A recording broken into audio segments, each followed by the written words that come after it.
il est vivant comme il l'avait promis. Alléluia, Christ est ressuscité, il nous ouvre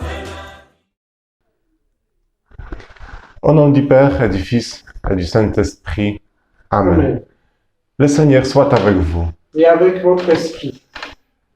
Bienvenue à tous à cette messe du deuxième dimanche de Pâques. Ne vous inquiétez surtout pas, Robert est bien avec nous. Il assiste à cette messe derrière les caméras. Les problèmes techniques nous obligent à prendre une telle solution aujourd'hui. Nous célébrons donc ensemble le deuxième dimanche de Pâques, dit le dimanche de la divine miséricorde, où nous sommes invités à fêter plus particulièrement cet amour infini et inconditionnel de Dieu dont nous sommes aimés. Nous confions à Dieu, comme chaque dimanche, le personnel soignant, les médecins, les infirmières, les aides-soignantes, les auxiliaires des vies, des sept, donc qui sont auprès des malades, qui sont à la première ligne, mais aussi les victimes de l'épidémie, plus particulièrement Paulette Cavaillé, une paroissienne de Sète de Notre-Dame souveraine du monde, une paroissienne qui faisait souvent la quête à l'église Notre-Dame souveraine du monde, à la messe dominicale. Elle est décédée du Covid-19. Aussi, Luciette Luquel, donc une tante de Sandrine, qui aussi est décédée du Covid-19, nous le confions toutes les deux à la miséricorde, à l'amour de Dieu. N'oublions pas les aumôniers des hôpitaux, les membres des aumôneries des hôpitaux qui sont toujours auprès des malades, qui sont toujours auprès des familles, bien que ça soit beaucoup plus difficile en ce temps-ci. Commençons par nous confier nous-mêmes à la miséricorde divine avec toute notre faiblesse qui a pu se manifester pendant cette dernière semaine du confinement. Demandons pardon pour tous nos péchés. Je confesse à Dieu Tout-Puissant, je reconnais devant mes frères que j'ai péché en pensée, en parole, par action et par omission. Oui, j'ai vraiment péché. C'est pourquoi je supplie la Vierge Marie, les anges et tous les saints, et vous aussi, mes frères, de prier pour moi, le Seigneur notre Dieu. Que Dieu Tout-Puissant nous fasse miséricorde, qu'il nous pardonne nos péchés et nous conduise à la vie éternelle. Amen. Seigneur, prends pitié. Seigneur, prends pitié. Ô Christ, prends pitié. Ô Christ, prends pitié. Seigneur, prends pitié. Seigneur, prends pitié. Gloire à Dieu, au plus haut des cieux, et paix sur la terre aux hommes qui l'aiment. Nous te louons, nous te bénissons, nous t'adorons, nous te glorifions, nous te rendons grâce pour ton immense gloire. Seigneur Dieu, Roi du ciel, Dieu le Père Tout-Puissant, Seigneur, Fils unique Jésus-Christ, Seigneur Dieu, Agneau de Dieu, le Fils du Père, toi qui enlèves le péché du monde, prends pitié de nous. Toi qui enlèves le péché du monde, reçois notre prière. Toi qui es assis à la droite du Père, prends pitié de nous. Car toi seul es saint, toi seul est le Seigneur, toi seul est le Très-Haut Jésus-Christ, avec le Saint-Esprit, dans la gloire de Dieu le Père. Amen. Prions. Dieu de miséricorde infinie, tu ranimes la foi de ton peuple par les célébrations pascales, augmente en nous ta grâce, pour que nous comprenions toujours mieux quel baptême nous a purifiés, quel esprit nous a fait renaître et quel sang nous a rachetés par Jésus-Christ, ton Fils notre Seigneur, qui vit et règne avec toi et le Saint-Esprit maintenant et pour les siècles des siècles. Amen. Écoutons la première lecture. Lecture du livre des Actes des Apôtres. Les frères étaient assidus à l'enseignement des apôtres et à la communion fraternelle, à la fraction du pain et aux prières. La crainte de Dieu était dans tous les cœurs à la vue des nombreux prodiges et signes accomplis par les apôtres. Tous les croyants vivaient ensemble et ils avaient tout en commun. Ils vendaient leurs biens et leurs possessions et ils en partageaient le produit entre tous en fonction des besoins de chacun. Chaque jour, d'un même cœur, ils fréquentaient assidûment le temple, ils rompaient le pain dans les maisons, ils prenaient leur repas avec allégresse et simplicité de cœur. Ils louaient Dieu et avaient la faveur du peuple tout entier. Chaque jour, le Seigneur leur adjoignait ceux qui allaient être sauvés. Parole du Seigneur. Ensemble, prions avec le psaume.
Lecture de la première lettre de Saint Pierre apôtre. Béni soit Dieu, le Père de notre Seigneur Jésus-Christ. Dans sa grande miséricorde, il nous a fait renaître pour une vivante espérance grâce à la résurrection de Jésus-Christ d'entre les morts, pour un héritage qui ne connaîtra ni corruption, ni souillure, ni flétrissure. Cet héritage vous est réservé dans les cieux, à vous que la puissance de Dieu garde par la foi, pour un salut prêt à se révéler dans les derniers temps. Aussi vous exultez de joie, même s'il faut que vous soyez affligés, pour un peu de temps encore, par toutes sortes d'épreuves. Elles vérifieront la valeur de votre foi, qui a bien plus de prix que l'or, cet or voué à disparaître et pourtant vérifié par le feu, afin que votre foi reçoive louange, gloire et honneur quand se révélera Jésus-Christ. Lui, vous l'aimez sans l'avoir vu. En lui, sans le voir encore, vous mettez votre foi. Vous exultez d'une joie inexprimable et remplie de gloire. car vous allez obtenir le salut des âmes qui est l'aboutissement de votre foi. Parole du Seigneur. Alléluia, Alléluia, Alléluia. Thomas, parce que tu m'as vu, tu crois, dit le Seigneur. Heureux ceux qui croient sans avoir vu. Alléluia, Alléluia, Alléluia. Le Seigneur soit avec vous. Et avec votre esprit. Évangile de Jésus-Christ selon Saint Jean. Gloire à toi, Seigneur. C'était après la mort de Jésus. Le soir venu, en ce premier jour de la semaine, alors que les portes du lieu où se trouvaient les disciples étaient verrouillées par crainte des Juifs, Jésus vint et il était là au milieu d'eux. Il leur dit, « La paix soit avec vous. » Après cette parole, il leur montra sa main et son côté. Les disciples furent remplis de joie en voyant le Seigneur. Jésus leur dit de nouveau, « La paix soit avec vous.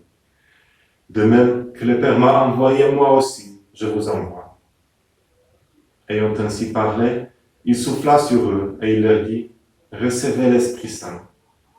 À qui vous remettrez ses péchés, ils seront remis. À qui vous maintiendrez ses péchés, ils seront maintenus. » Or, l'un des 12, Thomas, appelé Didyme, c'est-à-dire jumeau, n'était pas avec eux quand Jésus était venu.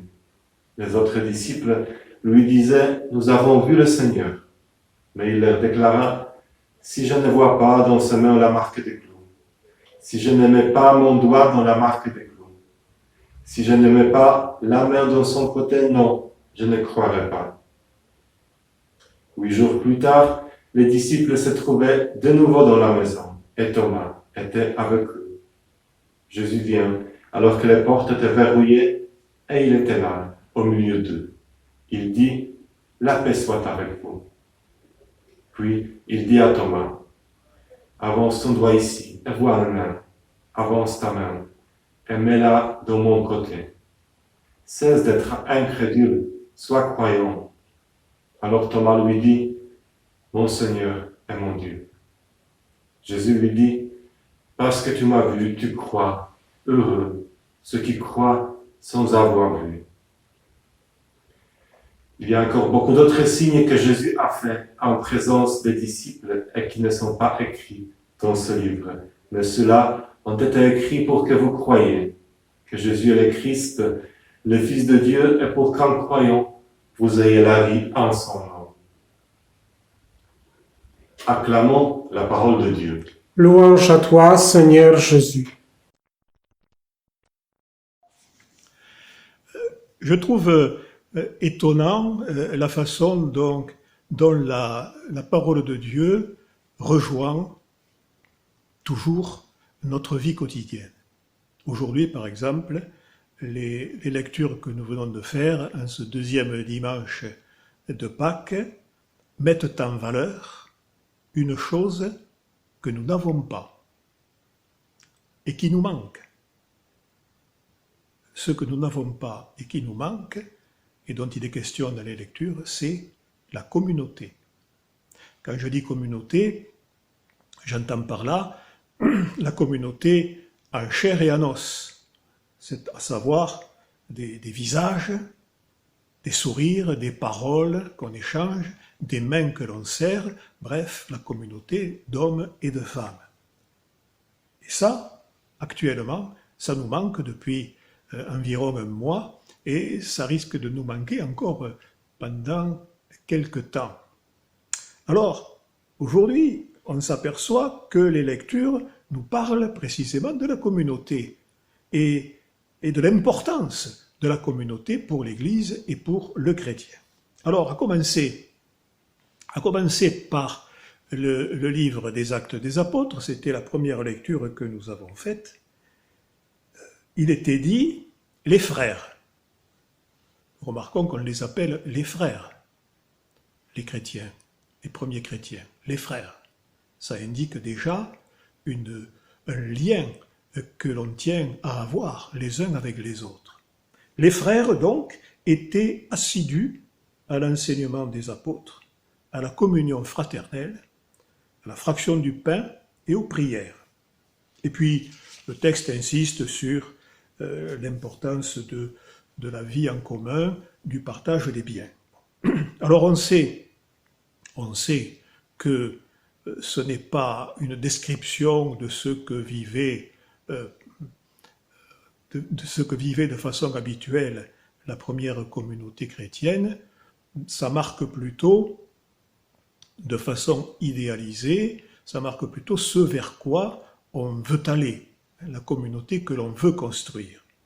Et donc, c'est une façon d'affirmer qu'il y a là quelque chose d'essentiel pour une vie de disciple, à savoir enseignement des apôtres, c'est-à-dire pour nous l'écriture en général, et bien sûr l'évangile en particulier, la communion fraternelle, le lien fraternel entre les membres, la fraction du pain, c'est-à-dire l'Eucharistie, bien sûr, et puis les prières.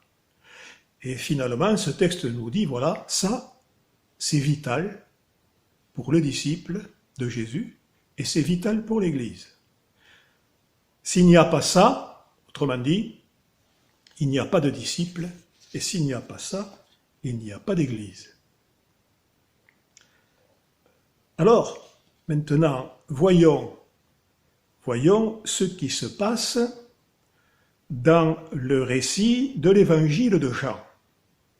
L'épisode bien connu, le personnage Thomas est célèbre à tel point que il fait partie d'une expression française où on dit souvent moi je suis comme Thomas, je ne crois que ce que je vois. Bien. Alors que peut-on reprocher à Thomas? Eh bien, il me semble que ce qu'on peut reprocher à Thomas, c'est de ne pas faire confiance à la parole des frères qui lui disent « Nous avons vu le Seigneur ». Et cette parole « Nous avons vu le Seigneur » et le comportement de Thomas marque une charnière dans l'histoire du christianisme, marque un passage important, il y a un avant et il y a un après. Alors, ce qui est avant, c'est-à-dire avant mort et résurrection de Jésus, c'est le temps où Jésus était quelqu'un que l'on pouvait voir, approcher, toucher, écouter, avec qui on pouvait parler, avec qui on pouvait manger, avec qui on pouvait marcher. Et puis, après la résurrection, après la mort et la résurrection de Jésus, il n'est plus visible. Donc ce temps est révolu. Et nous sommes aujourd'hui dans ce temps où Jésus n'est plus visible. Ce qui fait que celui qui voudra raisonner comme Thomas en disant « moi je ne croirai que si je vois et que si je touche », celui-là sera forcément déçu parce qu'il est dans l'illusion la plus totale. Le ressuscité n'est plus visible. Et pour le voir, il faudra passer par la mort et la résurrection, ce qui nous arrivera un jour. Et c'est bien ce que disait l'apôtre Pierre dans la deuxième lecture. Jésus-Christ, disait-il, vous l'aimez sans l'avoir vu. Vous mettez votre foi en lui sans le voir. C'est bien la situation du disciple depuis que Jésus est mort et ressuscité, et c'est donc notre situation à nous. Nous devons donc nous contenter de ce qui est visible. Et qu'est-ce qui est visible? Eh bien, c'est l'Église, c'est la communauté des disciples que j'évoquais en commençant tout à l'heure. La communauté des disciples, c'est-à-dire de tous ceux qui s'efforce de vivre ce qui était évoqué dans la première lecture des Actes des Apôtres, à savoir être assidu à la fréquentation de l'Évangile et de l'Écriture en général, être assidu à la communion fraternelle, à l'Eucharistie et aux prières. C'est ce qui est visible. Et ce n'est pas pour rien si le Christ dit aux disciples « Comme le Père m'a envoyé, moi aussi je vous envoie ». Ce qui revient à dire « Maintenant on ne me verra plus, mais vous, on vous verra ».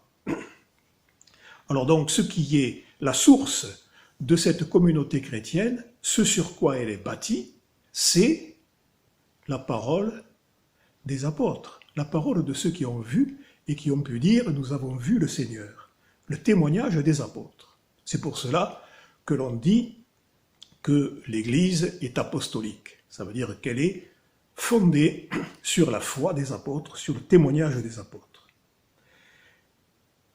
Et ce témoignage, pour ne pas le perdre, un jour, il y en a qui se sont mis à le noter, à l'écrire, et ça nous a donné les évangiles.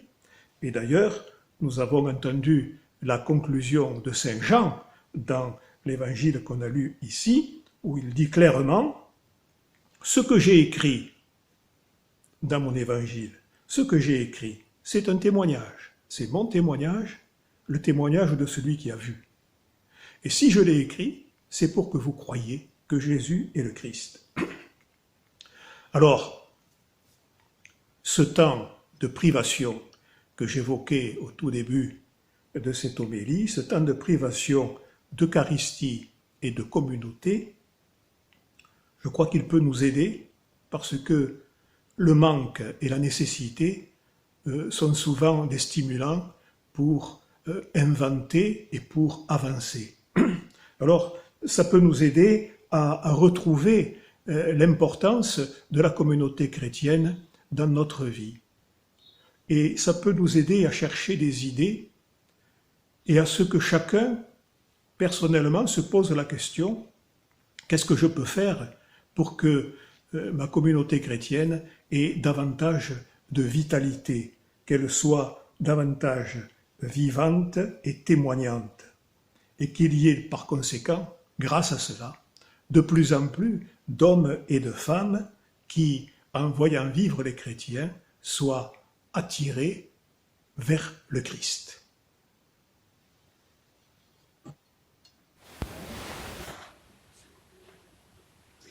Avec Thomas, qui est parvenu à la foi, avec tous les disciples du Christ, confessons notre foi. Je crois en Dieu, le Père Tout-Puissant, Créateur du ciel et de la terre, et en Jésus-Christ, son Fils unique, notre Seigneur, qui a été conçu du Saint-Esprit, est né de la Vierge Marie, a souffert sous Ponce Pilate, a été crucifié, est mort, a été enseveli, est descendu aux enfers, le troisième jour est ressuscité des morts, est monté aux cieux, est assis à la droite de Dieu, le Père Tout-Puissant, d'où il viendra juger les vivants et les morts. Je crois en l'Esprit Saint, à la Sainte Église catholique, à la communion des saints, à la rémission des péchés, à la résurrection de la chair, à la vie éternelle. Amen. Devant l'amour infini, inconditionnel et éternel de Dieu, présentons toutes nos intentions de prière. Le Christ est vraiment ressuscité.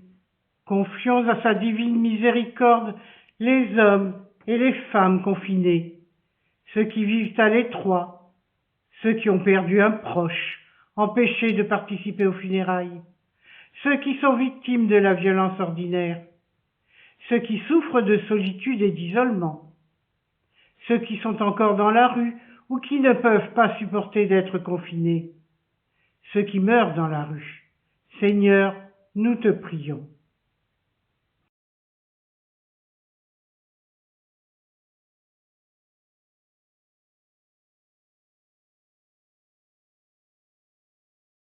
Le Christ est vraiment ressuscité. Confions à sa divine miséricorde les hommes et les femmes malades du Covid-19, ceux qui les soignent avec dévouement, ceux qui quittent ce monde dans la solitude à cause de la pandémie, ceux qui cherchent, scientifiques et savants, à combattre le virus, ceux qui vont peut-être perdre leur travail à cause de ce long confinement, ceux qui dirigent les pays et qui ont à gérer cette crise. Seigneur, nous te prions.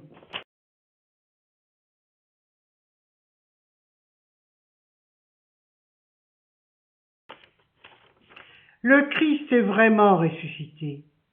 Confions à sa divine miséricorde tous les croyants de toutes les religions empêchés de prier ensemble.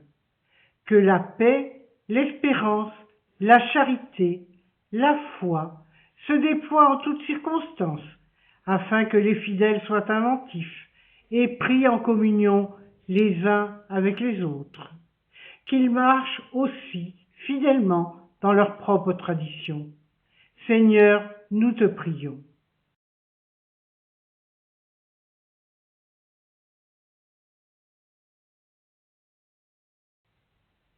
Le Christ est vraiment ressuscité. Confions à sa divine miséricorde les fidèles de la paroisse confinée de Sète, qu'ils arrivent à résister à l'angoisse, à la peur et au désert de la foi. Qu'ils restent confiants en la présence de notre Seigneur à chaque instant de leur vie, malgré la frustration de ne plus assister aux assemblées dominicales et à se nourrir de l'Eucharistie, et qu'ils méditent la parole du Christ, heureux ceux qui croient sans avoir vu. Confions à la miséricorde divine tous les acteurs de la mer et de l'étang qui risquent de ne plus pouvoir continuer leurs activités.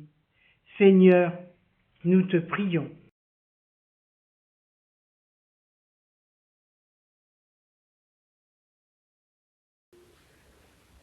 Seigneur Jésus, qui te tiens au milieu des croyants rassemblés en ton nom, écoute les supplications de ta famille et de répondre à ces appels, toi qui règnes pour les siècles des siècles. Amen.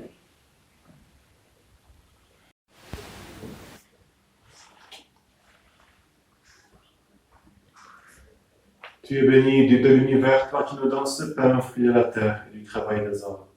Nous te le présentons, il deviendra le pain de la vie. Béni soit Dieu maintenant et toujours.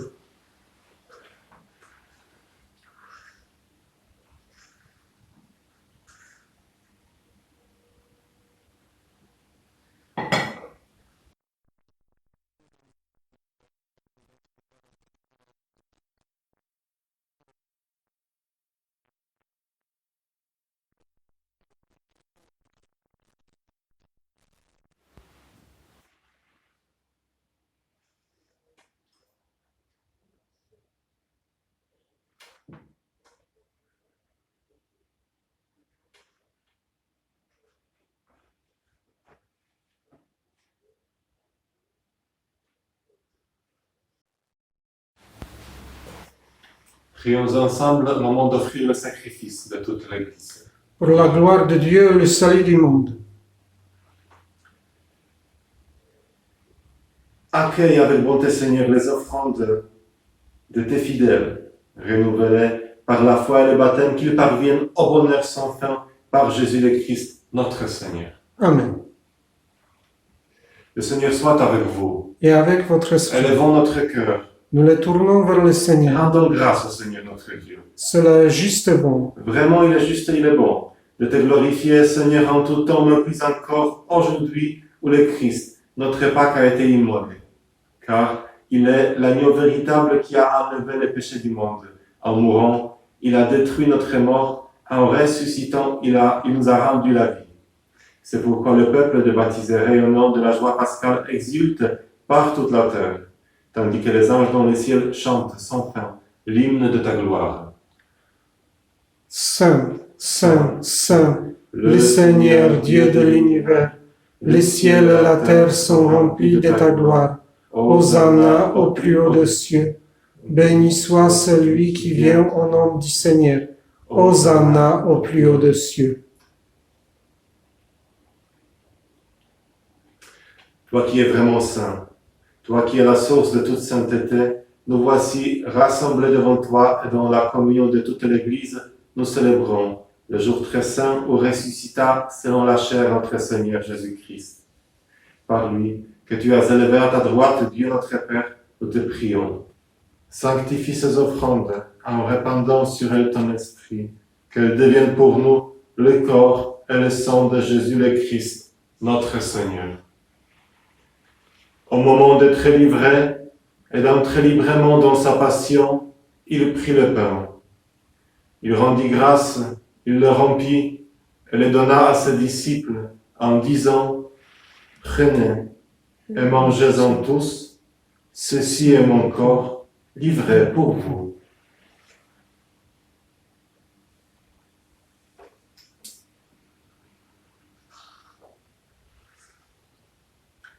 De même, à la fin du repas, il prit la coupe.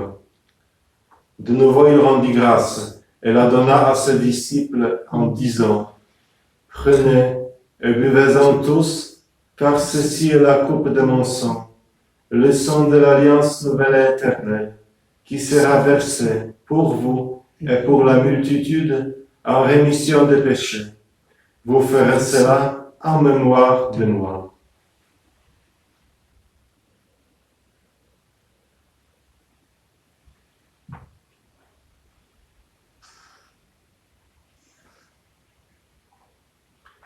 Il est grand, le mystère de la foi. Nous proclamons ta mort, Seigneur Jésus. Nous célébrons ta résurrection. Nous attendons ta venue dans la gloire. Faisons ici mémoire de la mort et de la résurrection de ton Fils. Nous t'offrons, Seigneur, le pain de la vie et la coupe du salut. Et nous te rendons grâce car tu nous as choisis pour servir en ta présence. Humblement, nous te demandons qu'en ayant part au corps et au sang du Christ, nous soyons rassemblés par l'Esprit Saint en un seul corps. Souviens-toi, Seigneur, de ton Église répandue à travers le monde. Fais-la grandir dans ta charité avec le pape François, notre évêque Pierre-Marie, son auxiliaire Alain, et tous ceux qui ont la charge de ton peuple. Souviens-toi aussi de nos frères qui se sont endormis dans l'espérance de la résurrection et de tous les hommes qui ont quitté cette vie. Nous prions particulièrement pour Paulette et pour Luciette.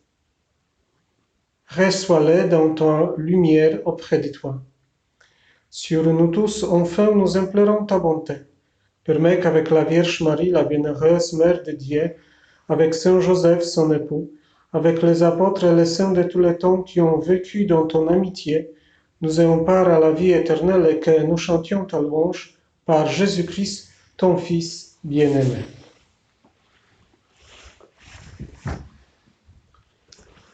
Par lui, avec lui et en lui, à toi, Dieu le Père Tout-Puissant, dans l'unité du Saint-Esprit, tout honneur et toute gloire, pour les siècles des siècles. Amen. Amen. Gloire et louange à notre Dieu. Amen. Amen. Gloire et louange à notre Dieu. Unis dans le même esprit, nous pouvons dire avec confiance cette prière que nous avons reçue du Sauveur. Notre Père qui es aux cieux, que ton nom soit sanctifié, que ton règne vienne, que ta volonté soit faite, sur la terre comme au ciel. Donne-nous aujourd'hui notre pain de ce jour. Pardonne-nous nos offenses, comme nous pardonnons aussi à ceux qui nous ont offensés, et ne nous laisse pas entrer en tentation, mais délivre-nous du mal. Amen. Délivre-nous de tout mal, Seigneur, et donne la paix à notre temps. Par ta miséricorde, libère-nous du péché. Rassure-nous devant les épreuves. En cette vie, où nous espérons le bonheur que tu promets et l'avènement de Jésus-Christ notre Sauveur. Car c'est à toi qu'appartiennent le règne et la puissance et la gloire, pour les siècles des siècles. Seigneur Jésus-Christ, Tu as dit à tes apôtres, je vous laisse la paix, je vous donne ma paix. Ne regardez pas nos péchés, mais la foi de ton Église. Pour que ta volonté s'accomplisse, donne-lui toujours cette paix et conduis-la vers l'unité parfaite, toi qui règnes pour le siècle des siècles. Amen. Que la paix du Seigneur soit toujours avec vous. Et avec votre esprit. Le Christ ressuscité venant, dans le confinement des apôtres, leur a d'abord souhaité la paix. Dans la charité, dans l'amour du Christ qui nous unit, donnons-nous ensemble ce geste de paix. Agneau de Dieu qui enlève le péché du monde, prends pitié de nous. Agneau de Dieu qui enlève le péché du monde, prends pitié de nous. Agneau de Dieu qui enlève le péché du monde, donne-nous la paix. Heureux les invités au repas du Seigneur. Voici l'agneau de Dieu qui enlève le péché du monde. Seigneur, je ne suis pas digne de te recevoir, mais dis seulement une parole et je serai guéri. Que le corps et le sang du Christ nous gardent pour la vie éternelle. Amen. Je désire me transformer tout entière en ta miséricorde et être ainsi un vivant reflet de toi, ô Seigneur. Que le plus grand des attributs divins, ton insondable miséricorde, passe par mon âme et mon cœur sur le prochain. Aide-moi, Seigneur, pour que mes yeux soient miséricordieux, pour que je ne soupçonne et ne juge jamais d'après les apparences extérieures, mais que je discerne la beauté dans l'âme de mon prochain et lui vienne en aide. Aide-moi, Seigneur, pour que mon oreille soit miséricordieuse, afin que je me penche sur les besoins de mon prochain et ne reste pas indifférente à ses douleurs ni à ses plaintes. Aide-moi, Seigneur, pour que ma langue soit miséricordieuse, afin que je ne dise jamais de mal de mon prochain, mais que j'aie pour chacun une parole de consolation et de pardon. Aide-moi, Seigneur, pour que mes mains soient miséricordieuses et remplies de bonnes actions, afin que je sache faire du bien à mon prochain et prendre sur moi les tâches les plus lourdes et les plus déplaisantes. Aide-moi, Seigneur, pour que mes pieds soient miséricordieux, pour me hâter au secours de mon prochain, en dominant ma propre fatigue et ma lassitude. Mon véritable repos est dans le service rendu à mon prochain. Aide-moi, Seigneur, pour que mon cœur soit miséricordieux, afin que je ressente moi-même les souffrances de mon prochain.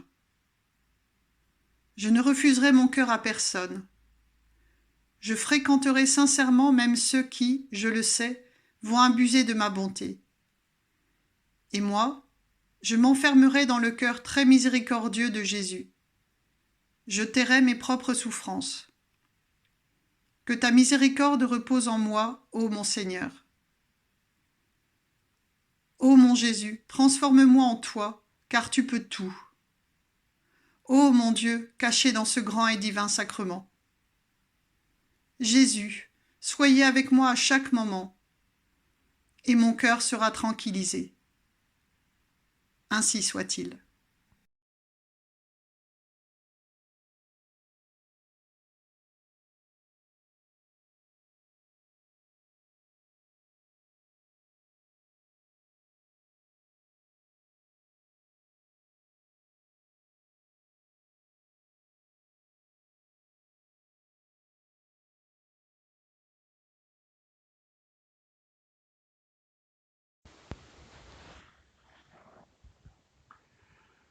Rassemblons nos prières. Nous t'en prions, Dieu Tout-Puissant, que le mystère pascal accueilli dans cette communion ne cesse jamais d'agir en nos cœurs, par Jésus le Christ, notre Seigneur. Amen. Chers amis, malgré les problèmes techniques, nous sommes parvenus à la fin de cette messe. Ayons, pendant la semaine qui nous attend, une pareille persévérance et patience surtout. Accueillons la bénédiction pour cette semaine. Par la résurrection de son Fils unique, Dieu vous a fait la grâce du salut. Il a fait de vous ses enfants. Ensemble, bénissez-le pour une telle adoption. Amen. En vous reprenant ainsi dans son Fils, il vous a offert sa propre liberté, qu'il vous donne part à sa vie éternelle. Amen. Dans le baptême, vous êtes déjà ressuscités avec le Christ. Vivez dès maintenant en enfants du royaume. Amen.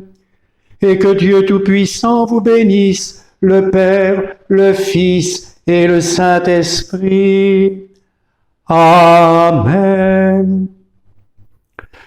Allez dans la paix du Christ, alléluia, alléluia.